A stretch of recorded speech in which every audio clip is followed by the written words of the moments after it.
I'm delighted to introduce one of the true eminences of the environmental movement in the United States, David Orr.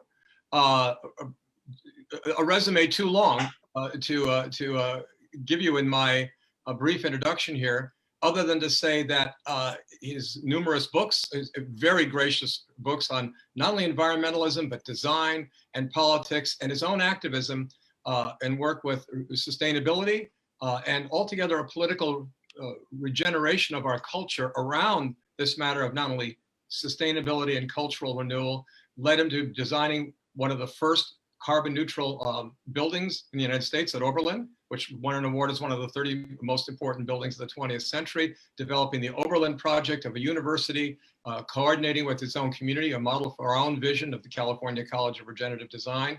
But most recently, and probably perhaps most importantly for all of us, is the work he's been doing on democracy. And his Democracy Unchained book is a chronicle of writings by authors, many of whom appeared in his a really stellar series of interviews that now are available on YouTube called Democracy Unchained, a conversation series. So Democracy Unchained, this is a remarkable series. I know we're a global event here, and this is concentrating mostly on the issues of democracy in the United States. But as it turns out, issues about the survival and health of democracy in the United States pretty much mirror the same discussions going around the rest of the world. And this remarkable series is a great resource for our own citizen reconfiguration. And I would just advise you to look at that, and then look at the book that David co-edited with several other authors. Many of the stellar people who appeared in that series, Democracy Unchained, How to Rebuild Government for the People. So we're really lucky. I feel hugely fortunate to have David Orr. Welcome so much to you for stepping in here and giving us our opening briefing. David realized a number of years ago that the environmental movement made a mistake in not also in thinking that everybody would understand that maintaining the sanity and safety and well-being and integrity of our planet would be beyond political divisions and beyond dispute for all of us. Turned out not to be so. And so that we in the environmental movement, sustainability, spiritual orientation, didn't quite find our way into dealing with the actual rough and tumble of politics, and to restore a true democratic process that educates the polity to making the collective decisions we need to make. So he's spent a great deal of time in the recent years on this Restoring American Democracy project, bringing together leaders throughout the country in government, both elected and high-level appointees, academia, activists, and a series of dialogues about what it's going to take. And I think those series of dialogues, which I was pointing to on YouTube, are salutary for all of us. They really go through what it's going to take for us to start to work this process into the popular mind. And that's what led to that book, Democracy Unchained, with 36 authors and so on. So he's been, at the same time, people may want to know that he created a thing called the Meadow Creek Project in northern Arkansas a number of years ago. That was one of the first events that brought people like Hillary Clinton and Wendell Berry into the same room, where you'd see, like as Gene Houston has consulted government leaders. It's a place where they had, in a very informal circumstance, a ranch-like circumstance, to have these long-lasting discussions. And that really made a difference in building in a bedrock understanding of not only the environment, but also the spiritual basis of our cultural transformation. So David's been having strong, big legs in both worlds, with a background that began in political science, moved on more and more into environmentalism and even environmental design, where he's won awards. Bill, thank you so much. It's great to be on the program, and I appreciate all of you and the work of the last 2 days, but more importantly, and Irvin, we've not met in person, but in 1972, I read your book on systems approach to philosophy at the recommendation of Richard Falk, a friend of both of ours. But thanks to all of you, and Bill, thanks for a great introduction and for your work as well. I'm going to be fairly brief. I've got 15 minutes, and what I'd like to do is to show some slides. Let me begin by describing the title of this is The Long Emergency, Democracy in the Long Emergency. And so the thought today is drawn from what Bill described as the state of American democracy, a conversation that we launched at Oberlin in 2017. It resulted in the book. You've seen this on the screen already. Let me begin with the assumptions that we're making. I don't think democracy will survive climate chaos. I think we have ample reason to believe that that's not going to be possible. But on the other hand, if we don't stabilize the climate, we're not likely, or we can't, pardon me, we cannot stabilize the climate without an improved, robust, resilient democracy. But that isn't just a slightly improved democracy. It requires, among other things, extending legal rights to future generations, ending the practice of ecocide, limits on technology, primarily including artificial intelligence. And then the question comes up, is that possible?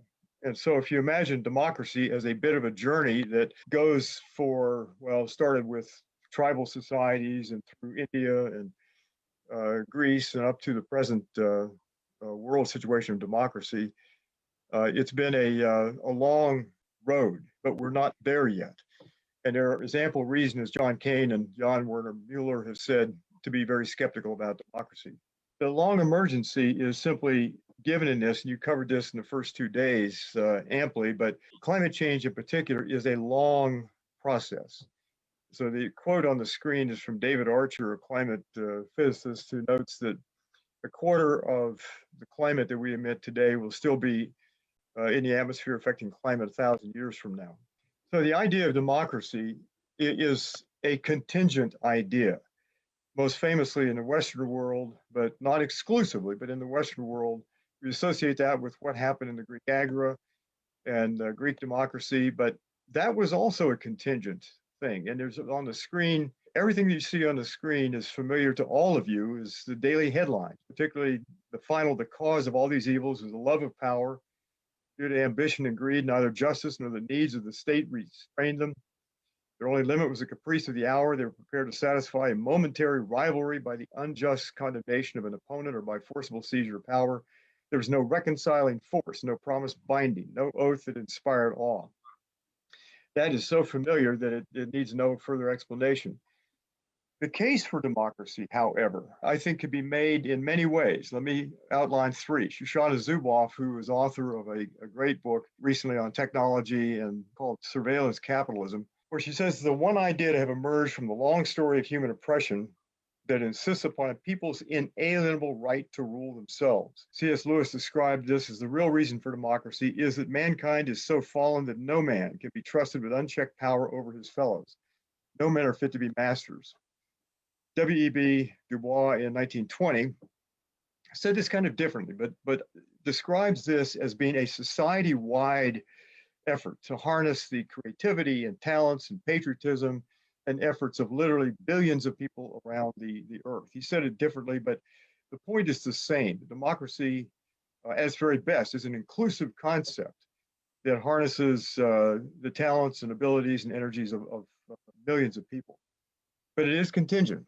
And we now are familiar with lots of the literature on how democracies die and their flawed side, and particularly work of, say, Timothy Snyder on tyranny. The second point here is, are we a democracy? And on this, there's ample reason to be skeptical. There's a debate around the world about democracy and the capacities of democratic societies.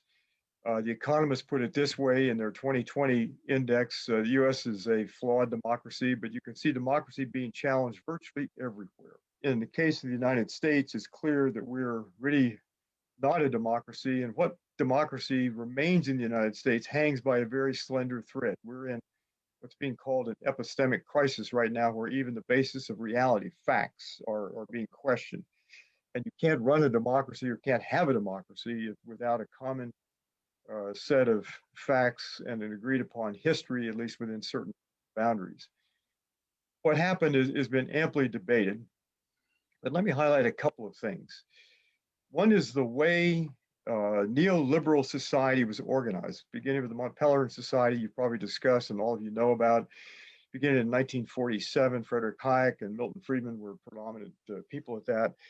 In direct contrast to the thinking of Karl Polanyi in his great book, The Great Transformation. But the basic idea here was that the market would take over and it could do things much better than government. And so there was a 40 or 50-year war waged in the United States and throughout this neoliberal world on the very idea of governance. Governments were under attack for all kinds of reasons and have been largely shrunk in purpose and ambition and our sense of creativity about what governments can do. Ayn Rand became the spokesperson for a good bit of this. I think among the right wing in the United States, at least, her writings have been incredibly influential. As a result, our political dialogue has shifted steadily to the right. Think of this as bookends narrowing so that the ideas of how we solve public problems and how we do the public business in the United States, in Europe, and elsewhere has shrunk to a few ideas. Many are verboten. Nancy MacLean's, the cover of Nancy MacLean's book, Democracy in Chains, is in the lower left-hand corner of the screen. It's an excellent book, and what she describes is the use of ideas in university capacities by James Buchanan, funded by the Koch brothers and major money to help drive the discussion to the left, or to the right wing, hard to the right. The result of all of this is the concentration of money and the shrinking of our collective power of we the people. So you could take the 8 billionaires, many of which are headed into outer space for some reason. Probably this is down to 4 now. 4 billionaires about have the same amount of net wealth as the poorest half of the human population on Earth. And the question comes up, so what? And there are people who argue for government by expertise, what's called an epistocracy of expertocracy. And one could say that maybe professionalism ought to rule. There's certainly a case to be made for that. I think it's a poor case. And part of the difficulty is that this issue of cascading systemic failures, we're seeing that all over the world now. Climate change from ocean acidification, species extinction, wildfires, larger floods, bigger storms, rising sea levels, and so forth. Driving all of this, or much of this, is carbon dioxide and the fact that we are powered very much by fossil fuels. This chart just shows the development of fossil fuels since the mid-70s up to the present. We're now a little over 420 parts per million carbon dioxide in the atmosphere. The baseline, of course, as all of you know, was 280 parts per million. Among the worries here is that I see no particular reason why we could not have a solar-powered, sustainable, efficient, resilient, fascist society. And by that, I mean one dominated by the military, police, corporations, banks, the top 1% or the top 100 to 1%, controlled media, racial persecution, closed borders, violence, mendacity, and climate denial. Much of what we see emerging, certainly in the United States and some parts of Europe today. How do we go forward in this? Everything I've said is more or less common knowledge. So how do we proceed?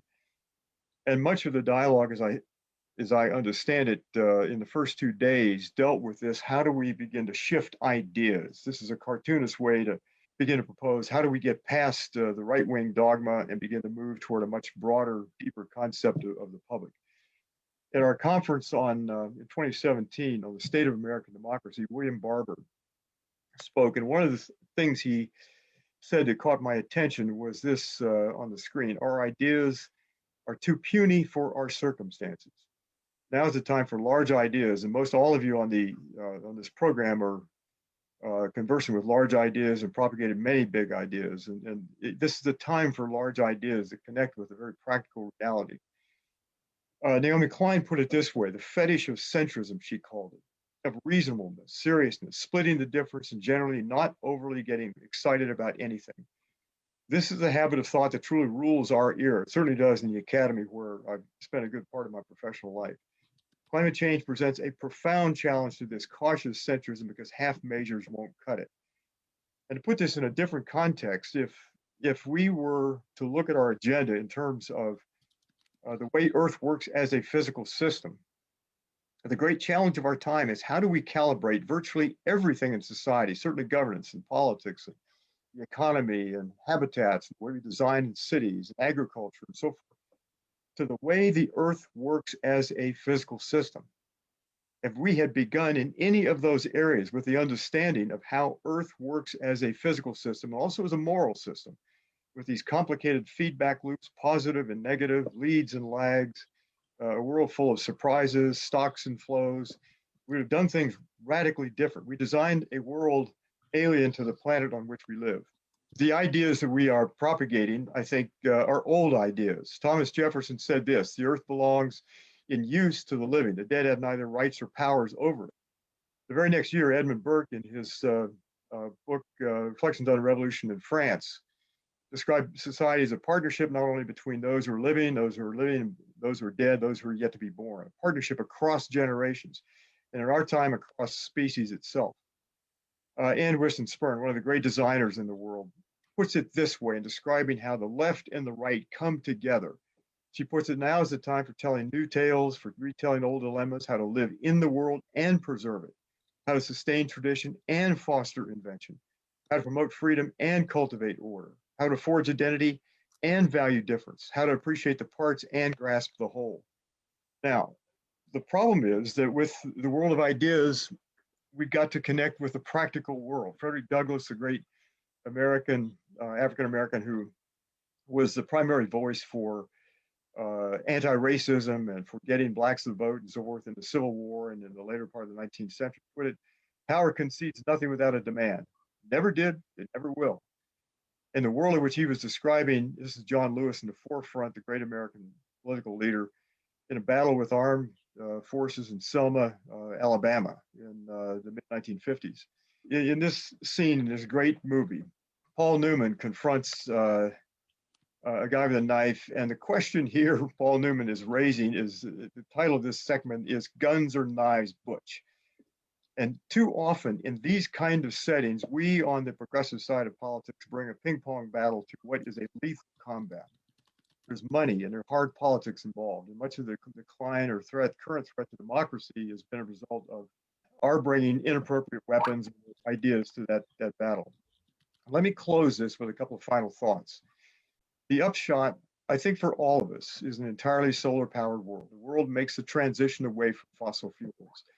A world that begins to handle violence in very different ways, and maybe propose that only grandmothers, can start a war, certainly the nuclear war. The profits from weapons ought to be confiscated. Voting rights are guaranteed everywhere. The people do matter and are given the dignity and the chance to vote. Political campaigns should be publicly financed 100%. And no one on earth makes, say, more than 10% of the poorest. And posterity has a right to life, liberty, and property. Animals, rivers, forests, landscapes have legal standing. A major paradigm shift that all of you are familiar with and all of you have worked to bring about. In short, Greta Thunberg, give her the last word here: tell the truth. And the truth is, we are in difficult circumstances. And it will take all the ideas that we can muster here, and thanks to all of you for helping bring new ideas and new paradigms into being, to tell the truth about where we are. And part of the truth is we're not done yet. We have the ability to make it. Let me close then with a profound thank you to all of you, and Alexander, to you, and Bill, to you, for organizing all of this. My email address is on the screen, and then the State of American Democracy website is at the bottom of the screen. I'll close there.